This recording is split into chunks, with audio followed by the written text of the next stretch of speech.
Hello, sir. Hello, how are you? I'm good. How are you doing? Good. Feels like it's been forever and a day. Well, because we keep having guests. So popular. I know. So you can't be making noise with your coffee. Why'd you bring a drink in here? You brought me a drink in. No, I handed it to you when you came up here. You brought it in here, into the room, the studio. So our daughter had her first wrestling match today. Mm-hmm. First partially dislocated shoulder today. Yep. Boom. And it's sad because she missed a ring night game against one of her friends. We've been waiting all season. Today was the day. She was a trooper, though. Yes, she chugged along, man, stood around and cheered on her friends. But she's got bruised ribs. Gotta go get x-rays, joys. But some of those kids are rough. Really rough. Mm-hmm. Like, yeah. Wrestling's not a soft sport, man. I wrestled. I was never injured. No, because you were probably the rough kid. So if two kids go to wrestle and one kid comes away going, oh my God, that person was rough, and it's not you, that means you're the rough kid. I probably was. Probably, yeah. Way to leave yourself a note. Maybe. Anyway. Anything new and exciting? No. No, my life is boring. It's just running around doing stuff for you guys.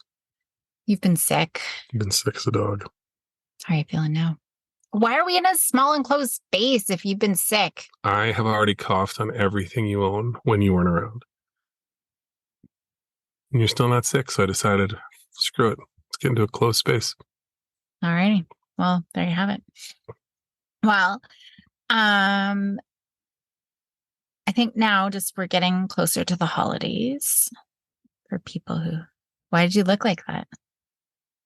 I didn't look like anything. Like, thanks, Mr. Obvious. No, and not even a little bit. Okay. Well, and it's not even, this is an anytime thing. It's not just a holiday thing. Why are you looking like that? This is my face. Hey, sorry. I'll be stoic. Jason Segel. I'll be stoic. Is that his name, Jason Segel? There is a Jason Segel. I don't know what context you're trying to apply it to. He's an actor. Yeah. Jason Segel, that's an actor. Mm-hmm. He's in Shrinking. Okay. With Harrison Ford. But there's also, was it Love You Man? Is that Jason Segel? Yeah. Love You Man? Okay, yes. Jason Segel in Shrinking says it's just face.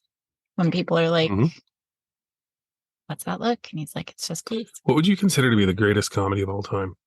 Greatest comedy of all time? Comedy movie. Like, what's your favorite comedy movie of all time? Beep, boop, beep. That doesn't even...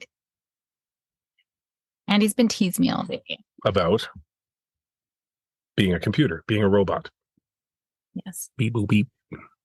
I don't know. What would you say? I don't know. Darren and I had this conversation the other day. He stands by The Breakup as his all-time greatest. And it's a pretty darn good one. Which one's that again? Vince Vaughn and Jennifer Aniston. Where they break up and end up still living together while they figure everything out. There's a lot of good one-liners in it. I always thought the Bridesmaids. Bridesmaids was awesome. I always thought that was, but then I watched it again. Wasn't as funny the second time. See, and that's the reverse of Napoleon Dynamite. Hated it the first time I watched it. Now it's a go-to quite regularly. That Idiocracy, I'll go back to. Office Space, I'll go back to. My all-time best, though, is Big Lebowski. It's the best comedy of all time. Was that a comedy? Yeah. I've never actually finished the whole thing. I know. Saddens me. Well, maybe I will have to watch it. I watched 40-Year-Old Virgin with the girls. Maybe one girl. How do they like do you know how I know you're gay bit? Do you have to explain that? No. Oh my God. It was just Maya and I. She actually enjoyed that one. It's a good movie. The one that the very first time I ever saw it was just the one scene that I laughed out loud. And I don't think I'm not a big laugher out louder, but it was Elf when he gets hit by the taxi. Yeah. Like I just laughed out loud. There's great parts in that one. The friend, hi, I'm Buddy Elf. What's your name? Francisco. Ooh, that's fun to say. It's got great lines. I don't know why the kids hate it so much. Yeah, they really do.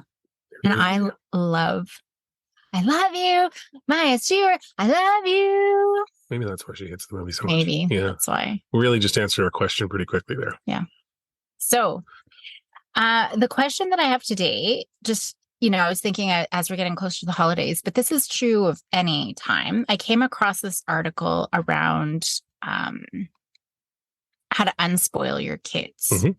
And so it's just talking about entitlement, a lot of the things that we have talked about, right? And so, parenting experts don't like using the word spoiled. They kind of go through all of that. But just looking at the entitlement, where they do believe, we're the center of the universe. I get my way. Things come easy. A lot of those things that we've talked about in the past. So I'm just going to focus a little bit on the parenting behaviors, because that's what it comes down to, right? It's not that children are spoiled or children are entitled. It's about how have we created these habits that kids believe that they really are the center of the universe, right? So they've developed this entitlement. And I think I've talked about it before. I read a book where, it was a millennial who's like, you Gen Xers created us because just, everybody gets a trophy and like, it doesn't matter how hard we work because we're just going to get it, or just create a vision board and everything will come your way. And that was the thing. Just think positively and everything will work out. So I know we've talked about that, but I want to look specifically at the parenting. So I thought maybe we could just go through some of the things. Yep. And I the thing that I actually love about this article, because there's a lot of articles that are out there that are garbage that I don't agree with. Like 99% of them. So garbage. But they do talk about, A, that the children aren't just born that way, and B, parents aren't going out of their way to try to make spoiled, entitled children either. We are doing the best that we can. So it's not about a shame, blame, anything. It's just bringing our awareness to it.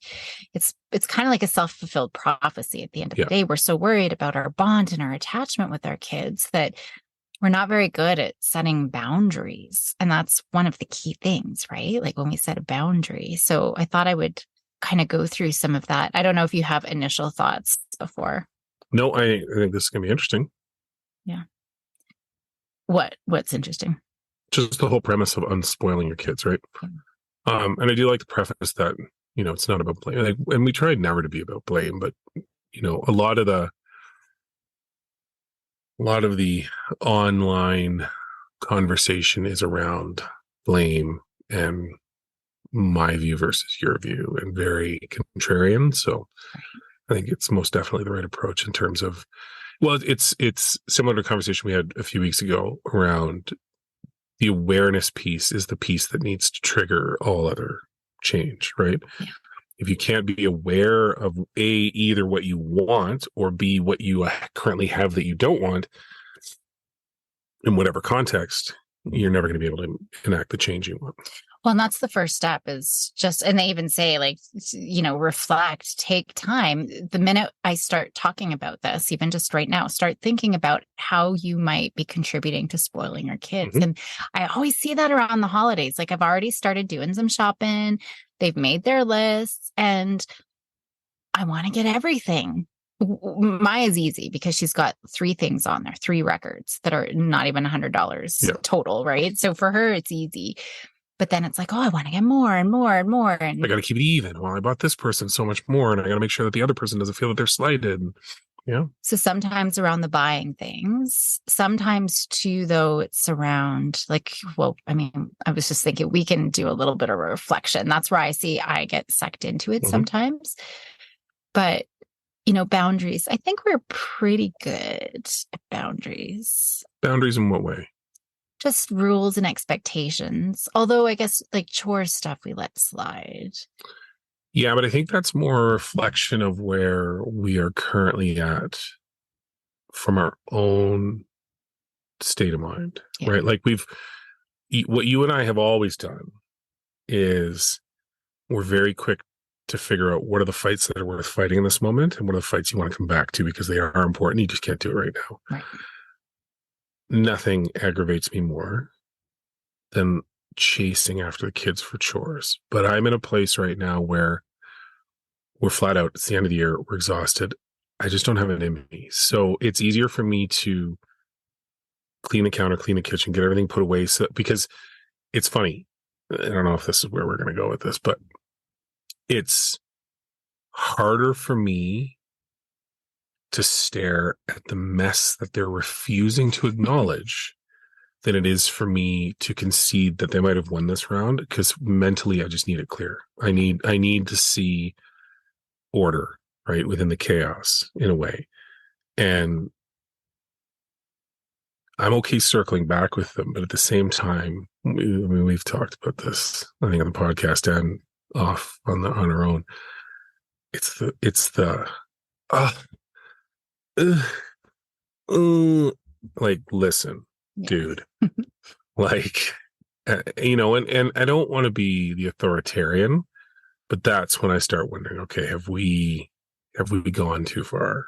And I don't know what the trigger point is, right? Because I know there are points where, and I know for me, that's probably my biggest thing is it's not worth the fight.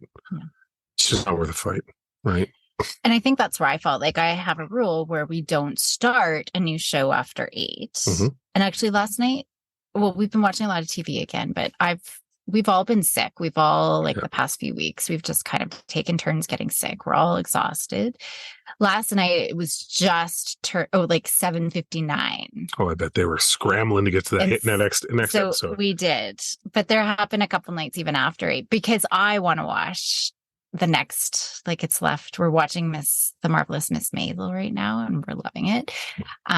And so, we're kind of getting sucked in that way. So I do find I'm a little bit more flexible when I'm too tired, but also wanting to partake in. When it serves what you ultimately want. Yeah. Right? It's way easier, fine, I know it's 8:10, but I really am enjoying this. That's totally easy, right? Yeah. So I get that for sure. So I do think just, starting to think about and think about past parenting, maybe when they were babies and if you have older kids, just looking at some of those patterns that could be contributing to some of this quote unquote spoiling sort of behaviors.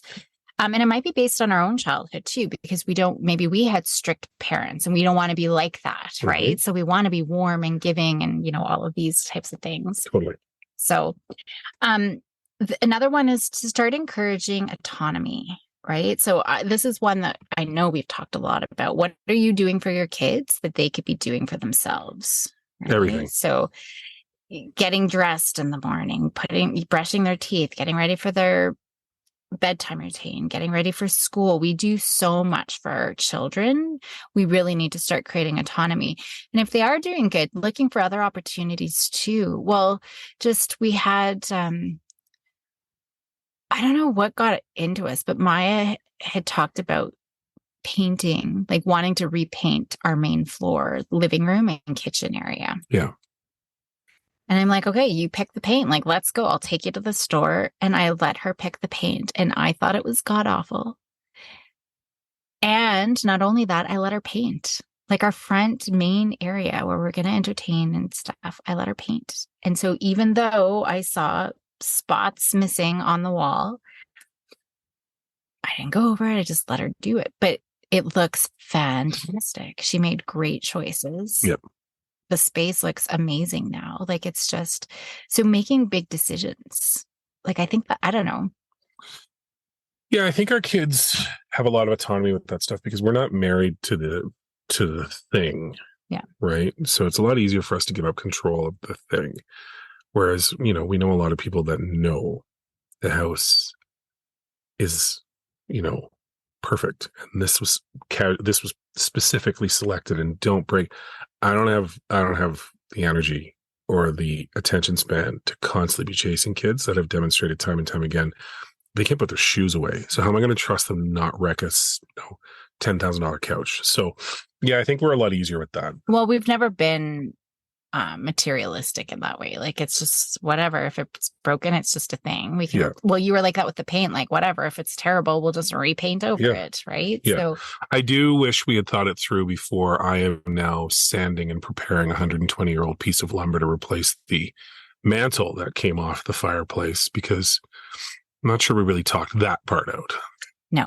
Maya and I put some holes in the wall Yeah. trying to take it off because we thought it'd be really good. We were tired with that mantle. Screw that mantle. Well, it doesn't fit with paint anymore. No, So totally doesn't. So yeah. But, include that autonomy with things that they should be doing for themselves. So that's a piece. But the big one is setting and enforcing those boundaries, right? I know it's hard saying no to our kids sometimes. I know it's exhausting. Sometimes it's just easier to follow through, but they need those. I mean, so many parents worry about attachment or it is just easier. Just give them the thing and then we'll be on our way. Mm-hmm. They hate the idea of their kids hating them and being mad and saying, I hate you. And, all of these kinds of things. But those boundaries are so important for their safety, for their security, for attachment. Yeah. So being able to set those things and then it's great opportunities to validate when they're disappointed they didn't get their way or, whatever it is. Yeah. Then we can be like, man, it sucks. I can see you're really disappointed that didn't turn out. I don't know if you have any. No, I think I contributed what I was going to that point because it's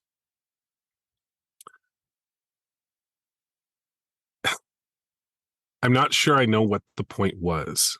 I'll be honest with you. So I don't know what I need to answer in this part. It's just when you lay down a rule or an expectation, like saying, no, you can't have your ice cream today. And then they're like, I want ice cream, or no TV after 8:00 or you don't have like whatever it is, you can't go to your sleepover, you can't whatever. Yeah, but I mean we've in the I agree. I think there are those parameters that need to be put in place, and we put them in place, right? And we just did it like 2 weeks ago. That's great that you got plans with this friend, but you've got these 4 things that need to be done before you get to leave the house. Yeah. And it was a fight, and it was, this is unfair, and negotiation. Like, can I just do it tomorrow? Can I just do this part tomorrow? Yeah. And it's like, no, just get it done, right? It's never let us down. Yeah. It's always gotten done before they walked out the door, right? And maybe in the one instance that they didn't get it done and they didn't get to do what they wanted, well, there's your lesson, right? I did it once. It was heartbreaking where we were going to Callaway Park, which is like a fair. What would you call it? Just an amusement park. Amusement park, yeah. And I said, the car is leaving at 9:00. I'll know you want to come to the amusement park if you're in the car at 9:00. And literally, once all 4 of my wheels are off the driveway, I'm gone. So if you're in the car, fantastic. If I still have a couple wheels on the driveway and you're coming out, I will take you. But once all 4 wheels are off the driveway, you're done. You're not coming. Yeah. And getting ready. And I was saying, how can I support you to get ready? Just remember the rule. And guess what? One of the kids wasn't ready. And I pulled off. All 4 wheels were off. And I started driving away. And I could see them running down, calling for me, crying. And I cried all the way to the amusement park without that child. Mm-hmm. And it was hard. It was heartbreaking. But it never happened again, right? And it was disappointing and I could come home and it's not about the carrot and this, if you do this, make sure you do it because then you get to go, or, you don't get to go if you don't do this. Like that becomes just punishing either way, even if we're trying to bribe or punish. It's just, I'll know you want to come with me when this happens. And I'll know you didn't want to come that much if you're not in the car. So it's your choice, right? And so we need to be nonchalant, and it really is your choice. Even though I wanted her so badly to be successful, that's where we can get sucked in. I find even more. It's just, we don't want to see our kids hurting and we get sucked in. And it was hard. I mean, the other child was very resilient because she just called grandma and hung out with grandma for the day anyways. It wasn't the amusement park, but no, but she got stuff out for her and whatever she wanted to do. Yeah. So setting boundaries is important. The next one is ditching rewards for everyday tasks. Yeah. So what are your thoughts on that one? Yeah, that never really worked for us. It worked for a bit, and the rewards typically weren't monetary for a lot of it, right? And we've never tied allowance to chores, right? Yeah, I don't think time. I think there's a difference. I think This is interesting because there are circumstances where teaching them how to work and earn money is a good opportunity to teach them. But I don't think rewarding them with money for an expectation is warranted. Yeah. Right. Like, and we've had the conversation before. It's more about you have to learn to respect the house and the space and the people in it because it's your house and your family and your place. Right. It's not about us. And I think to a certain degree, Maya has picked up on it more, right? Like if she wants friends over, it's nicer to have a cleaner house, right? It's nice to have a house that's organized. It sucks if the house isn't. Well, it's not you and me going around and destroying the place. It's not just them. It's all four of us need to be on the same page. So to reward that, like, hey, thanks for doing what you should do anyways. Yeah, I don't think you should do that. No. And I think like, hey, thanks so much for cleaning up. That really helped. And now we get to go and watch. Now we've got time to go watch Mrs. Maisel or whatever it is. Right. So that's okay. But yeah, rewarding everything, brush your teeth, doing your homework, going to bed. Like it has become out of control. A lot of our rewards were on behavior to each other. We never really put reward. We sometimes did, right? You do this, you get a star, you do this, you get whatever. But it was really the big rewards were more around like the sister love rocks and stuff that you came up with. And that was a collective, you guys are driving us nuts and you need to behave sort of thing, right? But that was really the only time I think we really rewarded. Then they were looking forward to it. And it wasn't like it was the gratitude, right? So looking forward, and there wasn't a lot attached with it. It was just the routine of debriefing our day, praising each other, talking about what we appreciate with each other. And so it was really fostering a lot of those pro-social emotions as well. Yeah. Now, certainly a lot of kiddos do need that support, if there's some neurodivergence going on and they need some scaffolding and support, with accommodations, but still it becomes out of control because I've worked with kids. Well, what's it to me? Like, I'll go brush my teeth, but what are you going to give me? And it's not ever enough. Like, no, it's not worth it. $20 not worth brushing my teeth. Yeah. And so that's what it can become. And so I do always fall back, like, it's your choice. I know that you want to do this thing if you do it, but I'll know, kiddo, you don't want to do it. So it's totally up to you, right? So it's throwing it back on them. I love Parenting with Love and Logic. It's a lot of that kind of thing. So if anyone's looking for a book to read or anything, and I'll put this article in the show notes as well. One thing, we don't have to talk too much about this, but because I think it's something we talk about a lot, but not rescuing your kid every time they make a mistake or experience setbacks. I mean, I know we want to fix the day and we want to reassure them and make them feel better and all of these kinds of things, but they need to experience fail. They need to experience the consequences of their actions. Well, and I think that's a large degree of what's missing. That, too, oddly enough, it's funny that you said we can skip over this because we talk about it. This is a podcast unto itself because it is. It's true. It is important for them to fail, right? And it is important for them to feel like we went through a massive disappointment this year with sports stuff, right? It was a failure. It wasn't what they wanted. It wasn't where they ended up. 2-3 months in, it's a completely different story, right? They're happier in the place they're in. They've made new friends. They're enjoying it. They don't have the stress that they had before, right? All things you can't convince them of at the time, but they had to go through it, right? And in the moment, our initial reaction was less about trying to fix it and more about trying to get options, right? And I was very clear when we had those conversations. It was really more important for us to figure out what was the best for her and let her make that decision. And she decided just to keep going down the path she was on and see how it ended up, right? So I think that's the big thing. Yeah, exactly. So, and even things like school, if they forget their homework, right? Or they miss a test or something, like they have to experience that discomfort and own up to it. Right. And there's a ski trip coming up that the paperwork didn't get submitted on time for, right? So now you're on the wait list. Yeah. Right. It's little things all the way up to big things, right? There are lessons every day. And ski trip breaks my soul because that one was so important to me, but like it can't be my thing.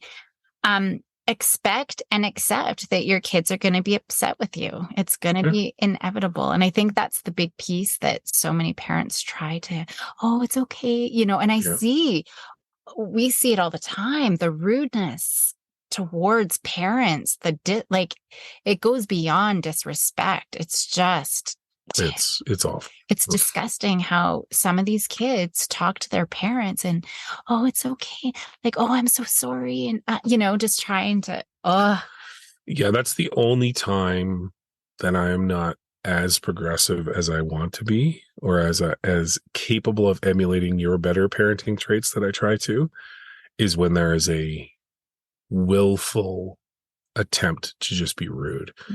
And that's the only time that I'm very quick to be like, pardon me, like, do we have to go have a conversation that you're not going to enjoy? Because that's not any, and I mean, we're very lucky, right? Like, we're lucky we're not lucky, because we don't really have a lot of those incidents, but my kids are very rude to me. They are very mean to me. They pick on me constantly. My wife encourages it and in no way offers any support. So I have to be very clear on when is it them being, I'm doing air quotes, funny, and when are they actually being rude. But that's the one thing that I because I think, like, we're not buddy parents, right? Like, we're not trying to be their friends, but we are very much about trying to teach them what we think they need to learn, and then being there to support them when they need the support. Like, that's to me. And the only expectation is, don't be a dick to me, right? Like, don't, and I get everybody has a bad day, and I can filter that out, right? It's okay. Like, we go, like, you're emotional, something's going on, you lash out, cool. We'll move past that. It's when there's a consistent and repeated demonstration of that, I got no time for it. And I don't understand. And I'm not talking about raising hands or doing anything physical. No. It's literally, it's a very swift rebuke in the form of, and I've had to do it a couple times. Like, are you going to talk to me like that after I just filled up your car? Are you going to talk to me like that after I just did this and this and this? Like, we can modify how this relationship works really quickly, right? And just as a reminder that it's a give and take. I'm okay giving. I'm okay. I'm not okay taking BS, right? Yeah. That's to me the biggest thing. My approach is like, wow. And then I walk away. I don't engage in it. A lot of times, I will say sometimes it's a modeling thing. Are you respecting your kids? How are you talking towards your kids? Yeah. But then on the other hand, it's this we're not laying boundaries and we're just taking it, but we need to, right? They should never talk to anyone like that. It doesn't matter. There's no, and this is back to your earlier point about articles on the internet being garbage. This is part of the issue that not a lot of people are paying attention to, which is everybody wants everything to be black and white. Everybody wants everything to be a 3-bullet list on the 3 things that'll make this better. They want this very definitive approach to everything. And it's not that, right? Some days I'm not having a good day. I don't want to deal with anything. I don't want to be, people joking around. I don't want I just need space, right? It's recognizing when it's me, when it's them, or when it's the situation, and then modifying my response appropriately, right? Because I don't want to be that parent. I don't want to be a yeller. I don't want to be someone that loses their cool and the kids are frightened of, right? So if I feel I'm in a place where I can't process the situation or what I'm going through properly, I'll just try and remove myself from it, right? Go to another room, go to the garage, whatever. And other times, if they're being rude to me, it's very quickly assessing, okay, what else is going on? Are they just being jerks, or do they need to kind of vent, and then we'll dig into it a little bit later, and then I can reinforce the, hey, it's cool. And I always say that to Willow, right? Like, I let her say whatever she wants to get off her mind when we're in the truck, right? Mm-hmm. She can debrief about the day in any way she wants, good, bad, or otherwise. No judgment. The only time I'll intercede is just to remind her about, how she needs to try and make sure that she behaves in those situations, understanding that it's frustrating and it's tough and it's this and it's that, but just don't be a dick, right? You don't be the person that's being mean. And she's great at it. She recognizes, right? Yeah. And I think just something you said there just kind of triggered, making sure we're differentiating between knowing misbehavior and stress behaviors. Yeah. When kids are under stress and those big emotions come back, they're going to talk back. They're going to say, I hate you. They're going to say, you're the worst parent ever. They're upset. They're not thinking. And when they're so upset, if they're going for those revenge behaviors, it's because they've been hurt. Yeah. These are hurt children and they're trying to protect themselves. So that's very different than, but still important, if they are upset, like they need to learn how to handle those big emotions and the upset. We're still not going to give them whatever it is, that they want, but just taking it. So the misbehavior, they have the capacity to make a different choice, to 100%. say something. They know exactly what they're doing. They're not emotional. They're, like they are just cutting and they've, learned to. So I think it's important, but we do want to be able to listen. And I think that that's good, even if they are complaining. And, I think Willow is so good. Maya sometimes will say if I've crossed a line or if I've upset her, but Willow is better at that. But we need to be patient and validate and open. So how we respond to that is huge. Maya has varying degrees of eye roll with you. Yeah. That's your scale. If it's and she's like moving away by 6 inches, you're done. You've got no more room to do anything. And it is, right? Like to me, it comes back to what we said before we've said in other podcasts too. I want the kids to know that they're always safe around us, right? We may not agree with what they're saying, but they never have to fear getting something off their chest or, expressing frustration at something in a place that has no real repercussion other than we're going to try and use it as a learning moment, right? Like, yeah, tell me you hate that chick at school. Okay, cool. But how are you going to behave around that person? Because it's not cool for you to go back, right? Like we had an incident where there was some stuff going on in sports, right? And there was a couple of incidents, physical incidents. One of the other players crossed over the line. And Maya's reaction was angry. She was angry. And rightfully so. Like in looking at the video, it was dangerous. It was dangerous how she was taken into the boards. But in watching the video, I also saw her reaction and how she almost used it as an excuse to make another bad decision, right? So I let her vent. I let her say whatever she wanted. And then it's like, okay, now what are you going to do? Because you can't go back in there and, try and hurt someone. So it's cool. I get it. I agree with you. I agree with everything you're saying. She shouldn't have done that. I'm happy you're okay. You're not hurt. You're not going to go fight her. Right. So how do we work through that? And it was more about her being able to express it than really wanting to do anything to the girl. In the moment, sure, it could have escalated, but it was really more about, did you see that? Can you believe that?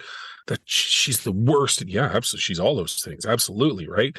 And so that to me is probably more important than anything else. But again, it's situational, right? We've had the opposite where Willow made it. We talked about before. Willow made a decision. It escalated.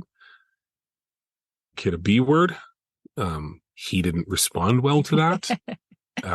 Tears kind of flowed, and it was not her. But again, it was okay because she was trying to protect herself. It's not okay if this becomes a habitual. She's trying to hurt this person, right? And that's always the conversation is, cool. What's the lesson, or what do we want to do, or whatever. But so I think I might leave it there and make this a part 2 piece because there is a lot more, but I think this is a lot to start taking in. But I think it's good, so just to recap some of the key points and you can fill in gaps that I miss, but reflecting on our behaviors, how we could. It all starts there. It really is. It's not about trying to change their behaviors by focusing on them. It's changing their behaviors by changing our behaviors, which we always talk about. And take stock of where you are versus where you want to be. Yeah. That's part of that. It's not necessarily an introspection as a, what do I like or don't like about this? And how does that align with where I actually want to be? Yeah. Right. And then, identify steps from there. Yeah. And I think a lot of it comes from our own emotional stuff, right? Whether it's to break patterns of, parenting that we received in those models, but whatever that is, I mean, children need to have those boundaries. They need to hear no, they need to have those failures and expectations. So all of those pieces are important. And independence, they need to learn how to be independent and start, making big decisions for themselves. And yeah, I agree. Perfect. All right. Stay tuned for part 2 next time. But for now, do take stock. If you're not sure now, some of those things just pay attention to, over the next week. 100%. And we'll pick up from there. Good day. Well done.